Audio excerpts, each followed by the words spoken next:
Hey, it's Lee at Craftsman Direct, and I'm in Durham looking at a laundry sink hookup. And what we have coming out the wall is your basic, what's that, 2-inch pipe for wastewater lines. The PEX tube, you can tell it because it's a little bit flexible. And our customer, what he's done is he's purchased a basic sink and a wastewater install kit. I was kind of looking through it, making sure we had lots of the parts and pieces to make that go. And I guess the only concern I have is making sure that this tailpiece is going to go into this sink right here.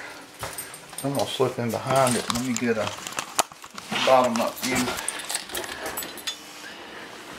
Alright, what is down there?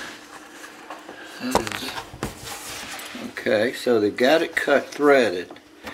So the way it's going to fit is the tailpiece will fit on. Okay.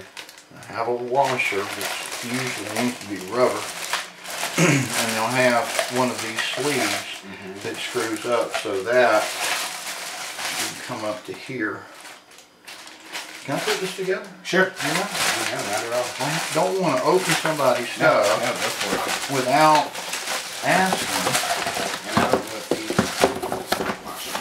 That goes on the back of this to hold down. Here, I'll show you real quick. Yeah, this one pretty much does that. You get one for the other side. Okay. Yeah, and that's kind of how that works. And this, actually, every one of these pieces of pipe has a name.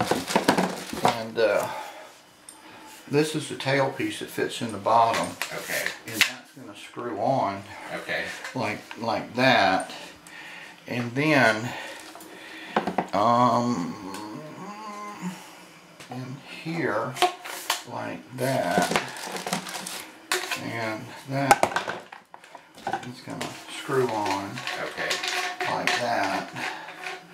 And this is going to screw on like that.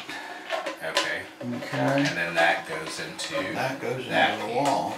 Okay. And it's just that simple, because you know plumbers aren't that bright. And don't tell them I said that. No, really. Turn that off, right? My plumbers know I have tremendous respect for them. Okay. My father actually was a pipe fitter. Okay. And anyhow, but you see what happens actually, and plumber will be smacking me in the head right now because he said that there is all right, and that's the bottom, the tailpiece that fits like that, and you would put this in because see that ridge. That's the washer. That's the washer, and it goes kind of like that, and you can just loose it in and drop it, but see it needs to tighten because that is what keeps you dry. Okay. And that actually goes inside of this. And then you screw all of that on.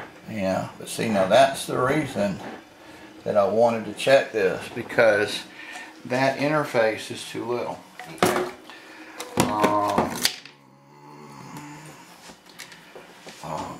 Bathrooms are 1.25 inches. Kitchens are 1.5 inches. Okay. Now wait a minute. Come on, give me a thread here. That fits. Sure it fits. And is that the same size? And it is. Alright. Here, let's put them in your camera.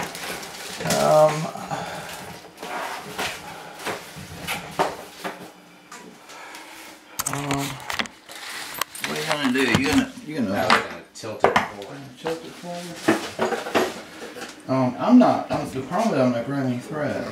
All right, that's great. Thank you. I see. This wedge is stopping it. Okay.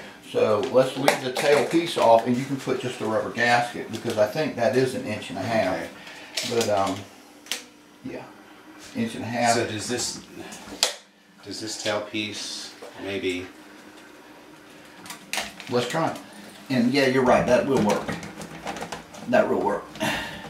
But the thing that I'd like to do, see, I don't like the plastics. Mm-hmm. I like using rubber washers. Yeah, I would imagine plastic probably breaks down over time, particularly if you're putting corrosives in there. Everything's corrosive. Yeah. Because everything you got up there basically is a bleach hydroxide. I think what bleaches are high pH, acids are low, and that's basically your wastewater line. Okay. So, and you got plenty. Alright, something happened. Legs. Is he okay? Yep. Okay. Now you notice you have a height problem. Do I? Well, you see one is a little bit lower. Okay. So what you do is you cut the tailpiece to fit so that this just slips in there.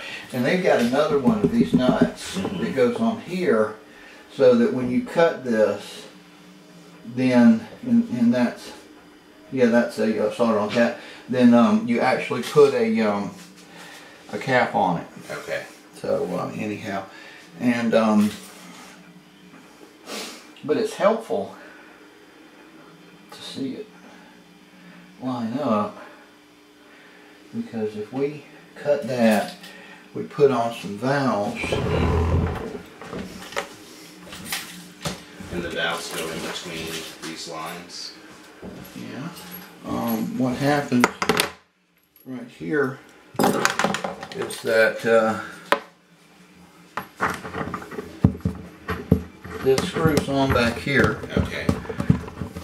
And this will screw in the front side of the valve. That's 3/8. Okay. And one of the things is they need to be a little bit longer. I don't know. Did this come with the sink? That came with the sink. Yeah. Okay. But I'm guessing a little bit longer. Let's get it closer, because when things start measuring real close, the first thing I would tell you is that if this was my house, I would take these back, chunk them, or give them to the plumber. Okay. But I get steel. Steel. Okay. First place, because you know I've seen these break and people come home And it's flooded. I've never seen steel break. I'm not gonna say it doesn't. Okay. But let's see. Now you see, when I'm fully extended, I'm not quite even there. Right. Even if we go back. And you need enough place so that it's kind of fitting loosely like this, so that you know it can move. Okay. So, what length is that?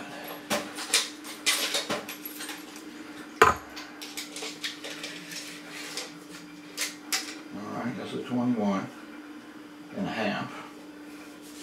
So I would recommend getting, gosh, I think you go to 30. Okay. And the steel ones.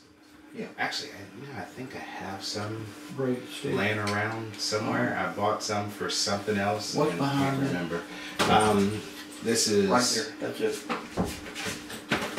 These right here. That's it. Yeah. And those should be the automatic shut off. Okay. Because so many times people come home and like I said, they're flooding and the steel fails. Right.